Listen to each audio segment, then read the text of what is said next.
کہ تم وہاں رہو، میں اجمیر رہتا ہوں. تو یہ دہلی میں ان کے حکم سے رہتے تھے. تو جب ان کو معلوم پڑا کہ آپ کے مرشد غزنی چلے گئے ہیں تو آپ کو اپنی والدہ کی یاد ستائی. تو آپ نے فرمایا مرشد جب غزنی میں گئے ہیں تو میں بھی ذرا جا کر اوش میں اپنی والدہ محترمہ سے ملا ہوں، والدہ کی یاد ستا رہی. تو آپ واپس آئے اوش. وہاں آ کر والدہ محترمہ کو ملے.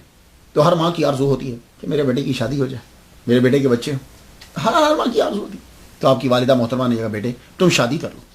کہا ماں جیسے تیرا ہوگا. تو یہ خواجہ قطب الدین بختیار کاکی رحمۃ اللہ علیہ کی پہلی شادی. آپ کی شادی ہوئی. شادی کے ہنگامہ کے اندر مرشد نے کیا بتایا ہوا تھا جب بیعت کی تھی؟ یاد ہے کچھ؟ 3000 مرتبہ درود شریف روزانہ. تو آپ اس کو رات کو پڑھتے تھے. تو 3 دن شادی کے ہنگامے میں درود شریف فوت ہو گیا، پڑھا نہیں گیا. شادی کا زور و شور اتنا تھا. جب وہ فوت ہو گیا تو آپ کے ایک مرید تھے رئیس احمد. یہ زبان جو ہے وہ عام وہ احمد رہ یہ کچھ الفاظ ایسے ہیں جو ہماری زبان کے اندر چلتے ہیں، لیکن یہ ایسا اس کا مطلب یہ ہرگز نہیں ہوتا کہ ہمیں معلوم نہیں ہوتا، یا جو بول رہے ہیں صاحب ان کو معلوم ہوتا ہے. لیکن کیا ہوتا ہے کہ زبان کے عام جو پروننسیشن چل رہا ہوتا ہے وہ جیسے احمد نہیں احمد، رحمت نہیں رحمت، تو معلوم ہوتا ہے لیکن وہ چونکہ بولتے رہتے ہیں عام لینگویج کے اندر تو وہ ویسے ہی چل پڑتا ہے. تو رئیس احمد آپ کے مرید جو ہیں وہ خواب دیکھتے ہیں. خواب کیا ہے؟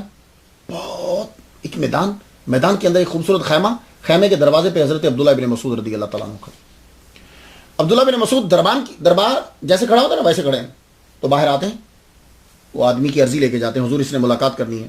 ٹھیک ہے آنے دو، یہ فلاں کا یہ کام ہے. ٹھیک ہے. تو اندر خیمے کے اندر حضور صلی اللہ علیہ وسلم جلوہ فرما ہے. تو عبداللہ بن مسعود جو ہیں وہ اگر کسی کی ملاقات کی اجازت ہوتی ہے تو پھر وہ اسے لے کر جاتے ہیں، نہیں ہوتی تو آپ کا حکم پڑھ کر سنا دیتے ہیں. تو ایسے ہو رہا ہے. تو رئیس احمد آگے بڑھے کہ میں حضور صلی اللہ علیہ وسلم سے ملنا چاہتا ہوں، میرا نام یہ ہے. آپ کی عرضی اندر گئی. تو واپس جب آئے عبداللہ بن مسعود رضی اللہ واپس آ کر کہنے لگے حضور فرما رہے ہیں کہ تم ابھی اس مرتبے پہ نہیں ہو کہ تمہیں اندر بلا لیا جائے، لیکن ہاں تم ایک کام کرو کہ جا کر قطب الدین سے یہ کہہ دو کہ 3 دن سے تیرا سلام نہیں پہنچا. 3 دن سے تمہارا تحفہ ہماری بارگاہ میں نہیں پہنچ رہا. صبح آپ کی آنکھ کھلی. اب اس بات کا صرف خواجہ قطب الدین بختیار کاکی رحمۃ اللہ علیہ کو ہی پتا تھا. صبح جب آنکھ کھلی رئیس احمد ان کی کھلی تو کوئی گئے جاتے کیا لگے حضور رات کو خواب دیکھا ہے، پیغام پہنچانا ہے. کیا حضور فرما رہے تھے کہ 3 دن سے آپ کا تحفہ نہیں پہنچا. اب یہ بات آپ ہی جانتے ہیں. ایک دم سے آپ اتنے روئے. اسی وقت جتنا مہر تھا ڈاوری جو اپنی بیوی کا مہر مقرر تھا آپ نے دیا.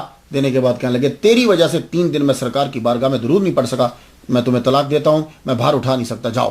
مہر دے کر آپ نے طلاق دی. یہ آپ کی پہلی شادی.